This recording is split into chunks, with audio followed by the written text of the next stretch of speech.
Hi everyone, my name is Dr. Rishi Handa, and I'm going to be doing this video alongside my friend and colleague. Hi, my name is Khalid Bhatti. I'm a pharmacist and certified diabetes educator. And we're going to be talking about Obesity 101. So Khalid, I thought we'd do a revamp of the video that I did a few years ago and explain to our patients and those just watching what obesity care in 2026 looks like. Yeah, for sure. So let's get started maybe talking about some of the medication options that we have available today. Did you want to talk about maybe start off with Zepbound?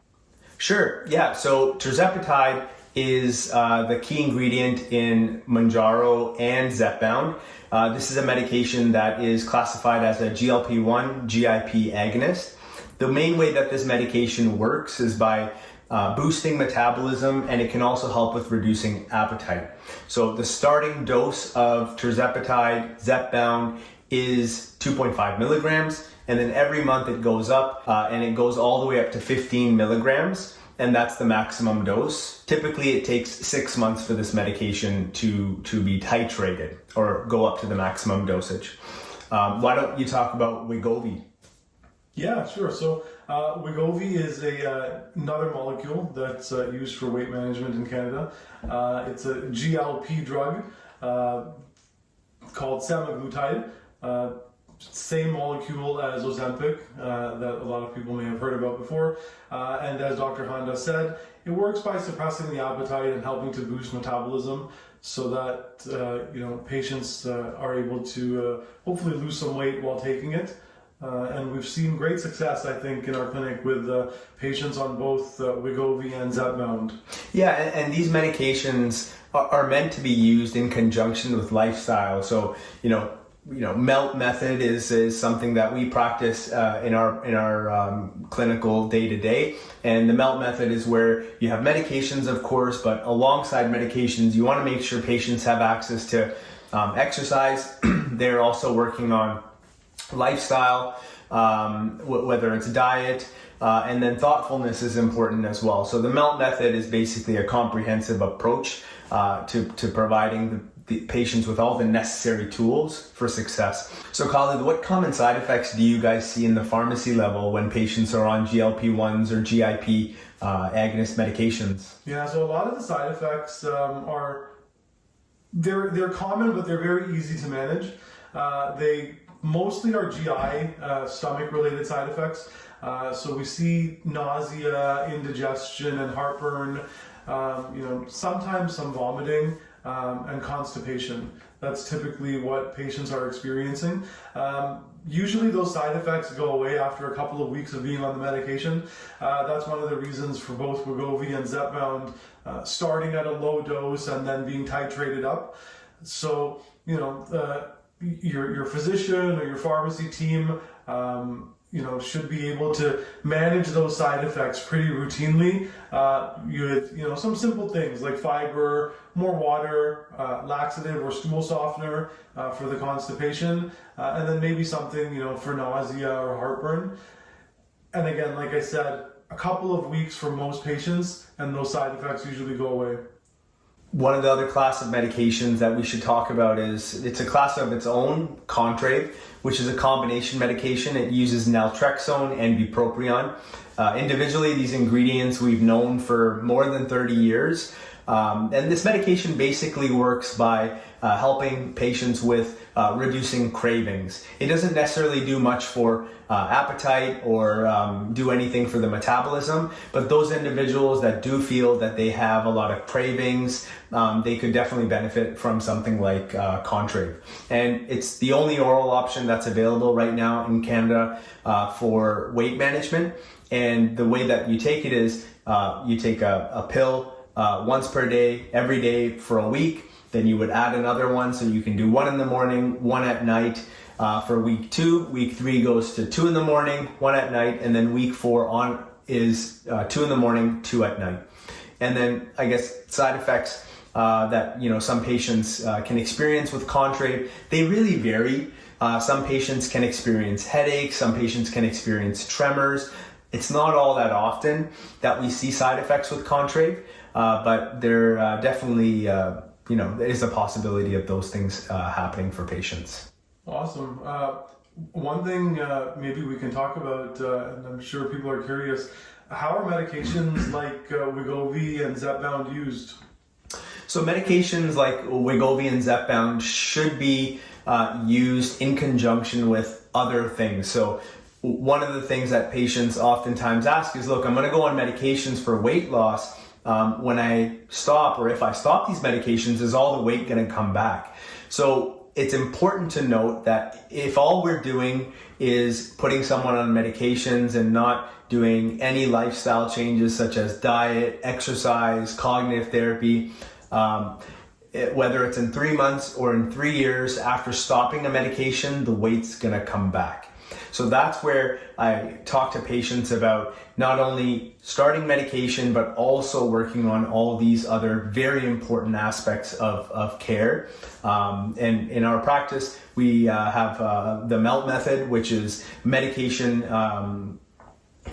using medication and making adjustments to medications, then exercise and lifestyle, whether it's diet, and then also finally thoughtfulness, addressing that key component as well. Awesome. I know a lot of people wonder with medications like Wegovy and Zepbound, because they're injections, how to use them, or sometimes there's some fear about injections, but luckily they're just once a week doses, and they come with a very, very small needle. It's just injected into the stomach, right underneath the skin, so it doesn't hurt at all, and they will typically increase in dose every 4 weeks if they're tolerated well by the patients. So that's something that is really easy to use and is done at home. You don't need to come into the clinic to have those injections done. Khalid, one of the common questions patients have is, can these medications be injected elsewhere? For example, we commonly ask patients to inject in and around the abdomen, around the belly button area. But for example, some patients want to inject in their legs and their arms. What do you recommend to them?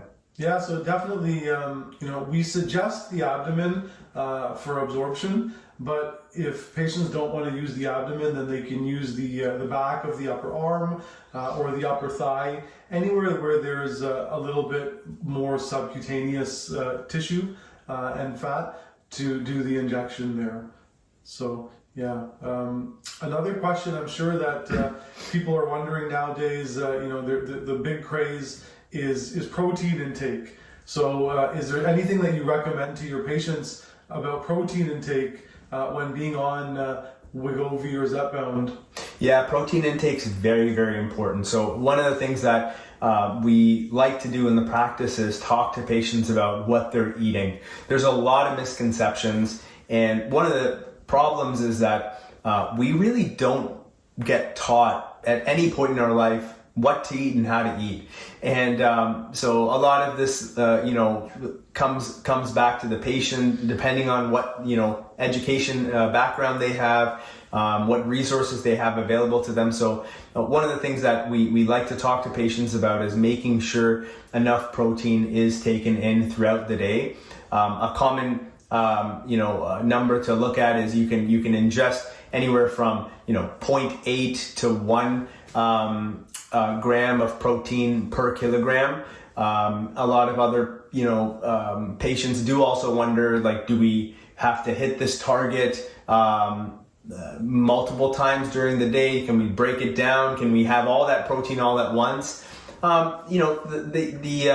The best way to approach it is just, with every meal, try to aim for, 15 to 20 grams, depending on your size of protein. That way, all that protein coming in at once doesn't affect your system too much.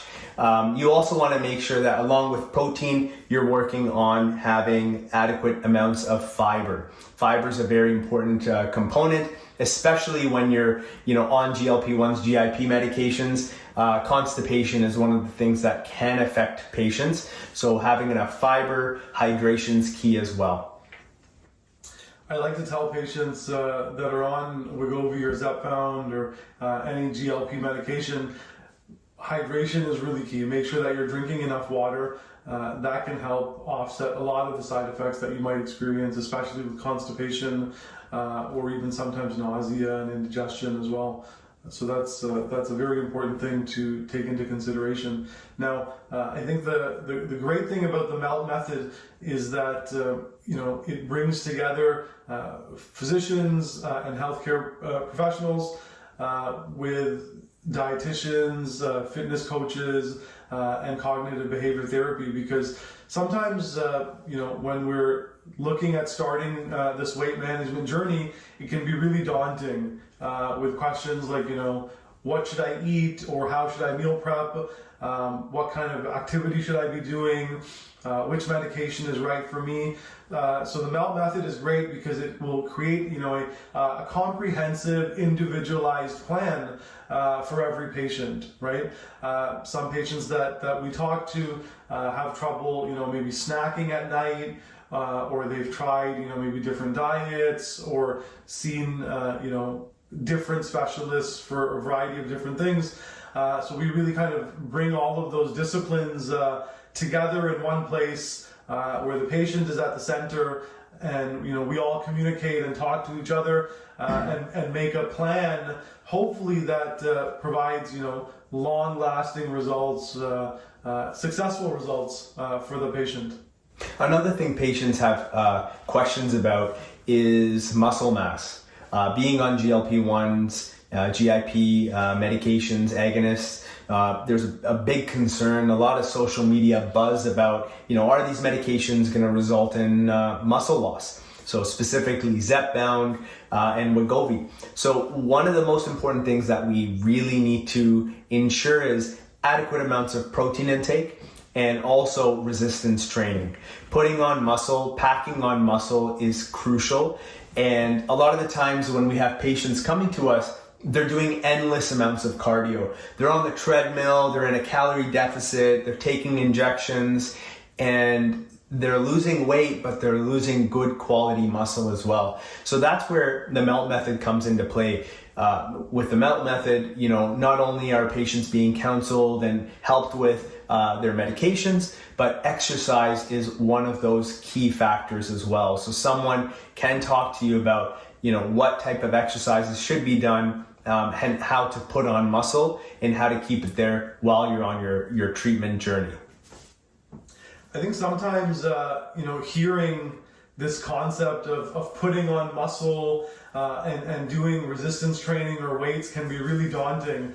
When I speak to patients, in diabetes education, I often tell them, they don't need to be like Arnold Schwarzenegger. Whatever you're able to do is good enough.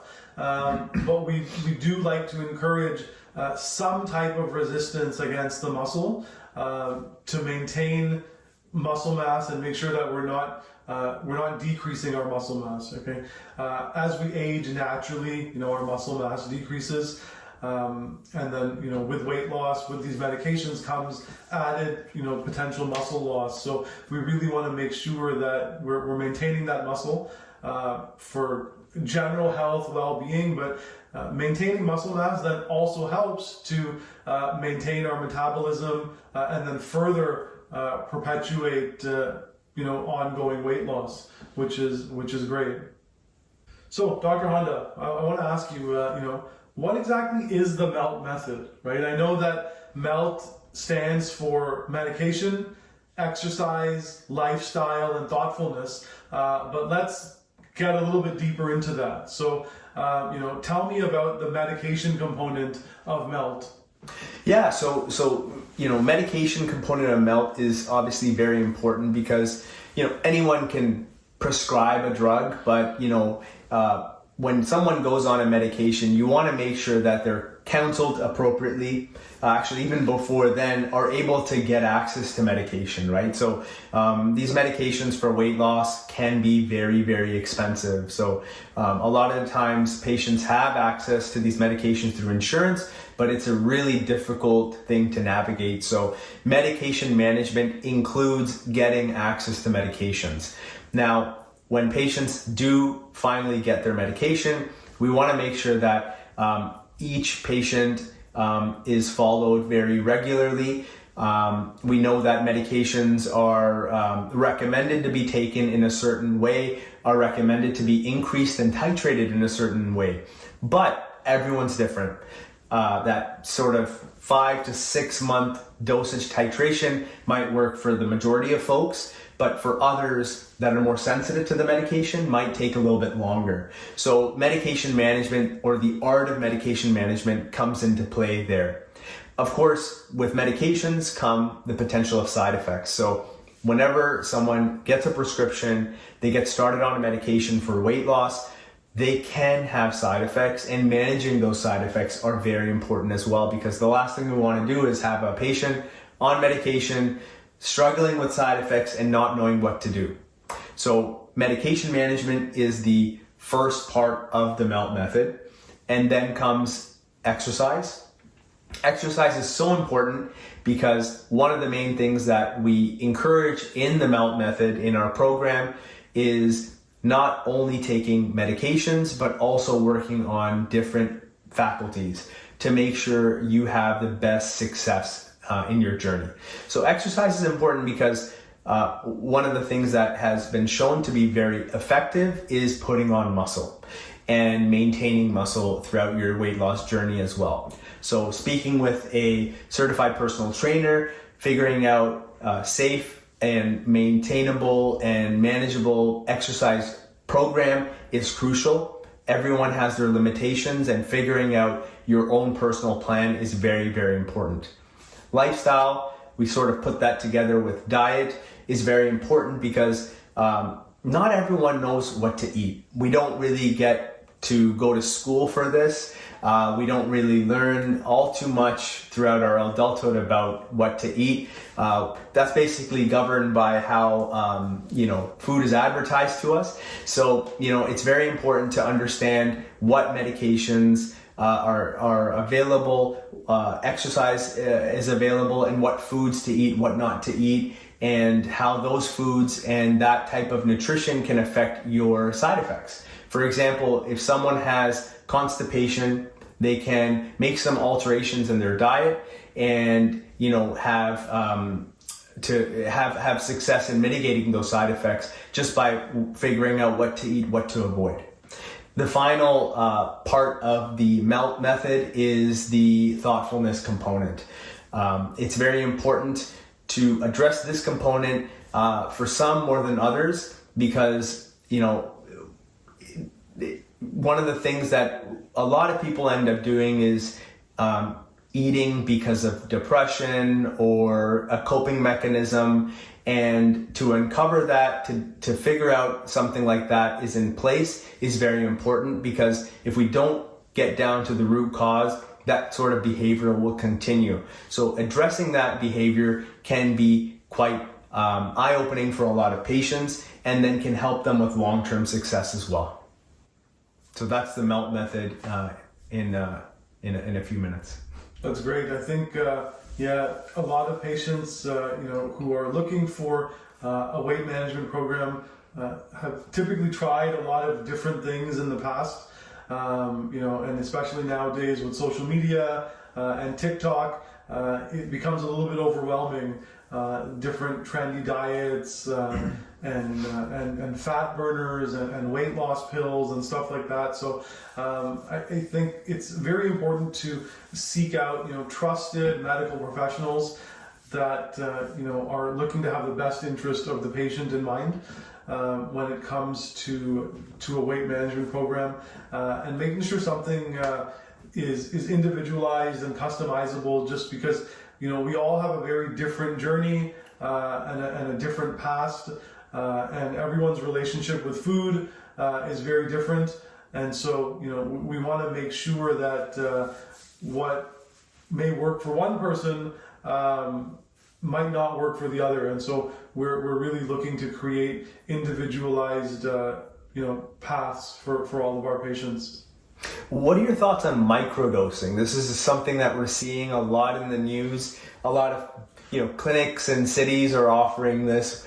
First of all, what is it, and do you recommend it? So microdosing is something that if you're seeing us on social media, then you've probably seen some talk about microdosing. That's usually when semaglutide or tirzepatide is used, sometimes daily or even weekly, but in much smaller doses than normal. So semaglutide or Ozempic or Wegovy typically is used at 0.25 up to 2.4 milligrams, and tirzepatide is used 2.5 to 15 milligrams. So microdosing would be going, at even smaller doses than that, with the aim to, maintain some kind of baseline metabolism or, weight loss benefit. Now, from a safety perspective or a study perspective, none of these things have ever been trialed. The data lies in the Health Canada approved doses of the medication and the Health Canada approved dosing regimen of the medication.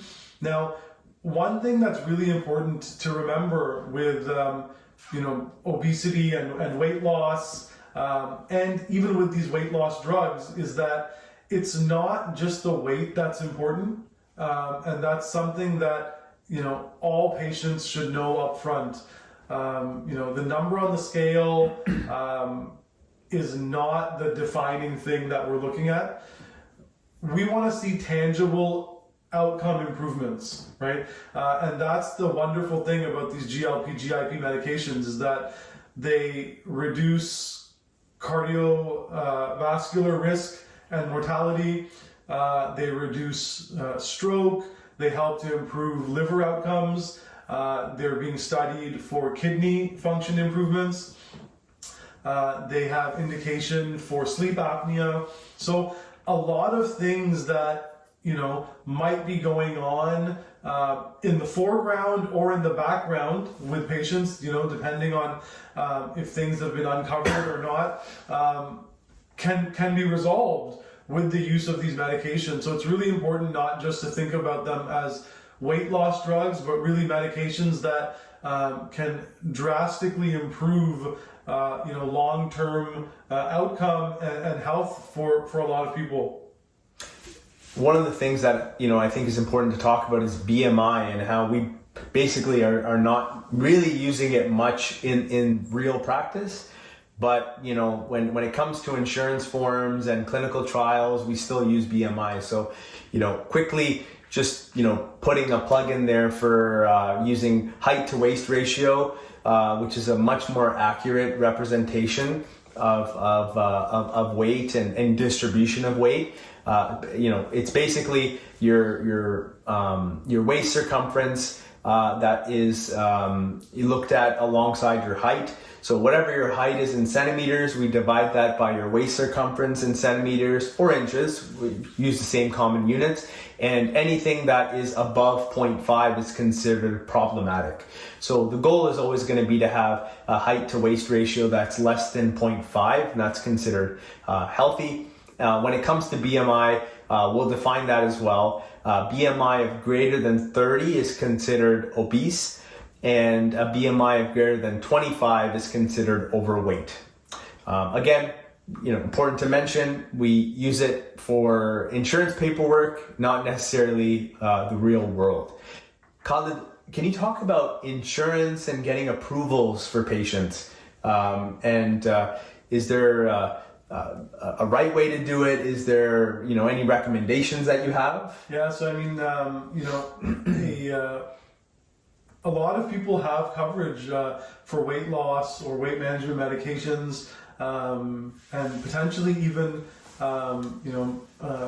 physiotherapy, when it comes to movement, dietitians. So I would suggest everybody, who's interested in medication or weight management program, to reach out to your insurance company and see, if some of these things are covered on your plan. Unfortunately, they usually do need some special authorization, which is quite a tricky process to navigate. We do have specialists and a team that we have with us at the MELT method that can help to navigate some of those insurance concerns and questions that patients may have, because it can become quite daunting and sometimes a little overwhelming, especially if it may be a challenge to even bring up that conversation about weight with someone like yourself, like a specialist or your doctor. So that's the first step, and it's challenging. And so to feel that there might be some roadblocks along the way can sometimes make patients a little bit disheartened. The important thing I would say to patients is, don't give up on trying to get that coverage, and keep going through, because a lot of times that coverage is there. We just have to uncover it. One thing I've seen a lot recently is discussion about adiposity and central adiposity. Dr. Handa, is there anything you wanted to mention about that, or maybe you could explain for anybody that might be wondering about adiposity? Yeah, for sure. Adipose tissue it's present all over our bodies, right? And this is where we've quickly, figured that, BMI is not the most accurate and most appropriate measure of obesity as a chronic disease. Where that fat lies is very important. So we know that through various different, papers and trials that have come out over the past few years, that although BMI is a good indicator in general for cardiovascular risk, it's more important to figure out where that excess adiposity lies. So around the organs, central adiposity is the problematic area. So that's where using measures like waist circumference, using measures like height to waist ratio are very, very important.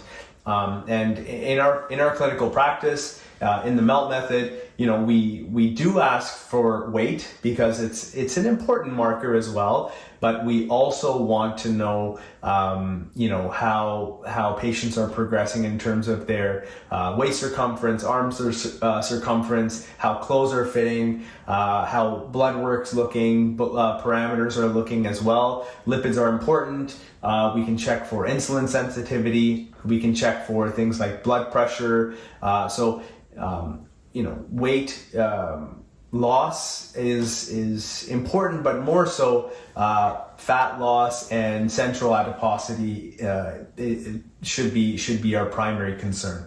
So one thing I wanted to talk about is Ozempic for weight loss. A lot of patients come in, and they want to use Ozempic for weight loss. So I want to just kind of briefly touch the subject of Ozempic and Wegovy.